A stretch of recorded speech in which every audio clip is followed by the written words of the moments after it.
ইংল্যান্ডের রানী প্রথম এলিজাবেথ একজন সফল শাসক হিসেবে আজও বিশ্বজুড়ে পরিচিত, কিন্তু তার সাফল্যের পাশাপাশি তার জীবনকে ঘিরেছিল নানা বিতর্ক। বিশেষ করে তার বিয়ে নিয়ে আছে বহু জল্পনা কল্পনা। রানী এলিজাবেথ কেন আজীবন অবিবাহিত থেকে গেলেন তা যেন এক রহস্যের মতো। এলিজাবেথ ছিলেন রাজা অষ্টম হেনরি এবং তার দ্বিতীয় স্ত্রী অ্যান বোলেনের কন্যা। জন্ম 1533 সালের 7 অক্টোবর ইংল্যান্ডের গ্রিনউইচে। এলিজাবেথ ছিলেন অত্যন্ত মেধাবী এবং রূপবতী, নানা বিষয়ে পাণ্ডিত্যপূর্ণ, কিন্তু মাত্র 2 বছর বয়সে তার জীবন এক দুর্দান্ত মোড় নেয়। তার বাবা রাজা অষ্টম হেনরি তার মাকে পরকীয়ার অভিযোগে এবং ছেলে সন্তান জন্ম দিতে না পারার জন্য শিরচ্ছেদ করেন। এই ঘটনাই সম্ভবত এলিজাবেথের বিবাহিত জীবনের প্রতি ঘৃণার শুরু করে।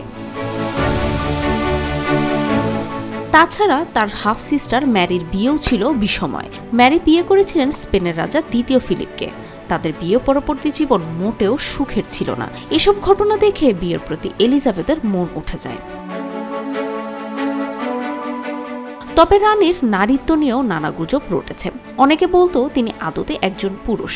মার্কিন লেখক স্টিভ বেরি তার দ্য কিংস ডিসেপশন বইতে এমনই দাবি করেছিলেন। এমনকি বিখ্যাত ড্রাকুলার লেখক ব্রাম স্টোকারও বলেছিলেন যে এলিজাবেথ আসলে একজন পুরুষ ছিলেন। তবে এসব দাবির কোনো প্রমাণ আজও মেলেনি। রানীর বিয়ে না করার কারণ হিসেবে দুটো প্রধান তত্ত্ব উঠে এসেছে। প্রথমত, তিনি যদি কোনো বিদেশি রাজপুত্রকে বিয়ে করতেন তাহলে সেই রাজপুত্র তার নিজ দেশের স্বার্থে ইংল্যান্ডকে ব্যবহার করতে পারত।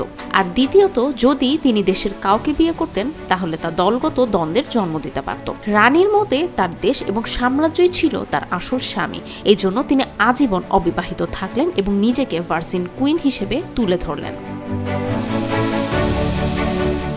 রানী এলিজাবেথ তার সিংহাসনে বসার পরপরই প্রতিজ্ঞা করেছিলেন কখনো বিয়ে না করার। তিনি মৃত্যুবরণ করেন 24শে মার্চ 1603 সালে। তার অনন্য এবং সাহসী জীবনধারা তাকে ইতিহাসের অন্যতম রহস্যময় শাসক হিসেবে পরিচিত করেছে।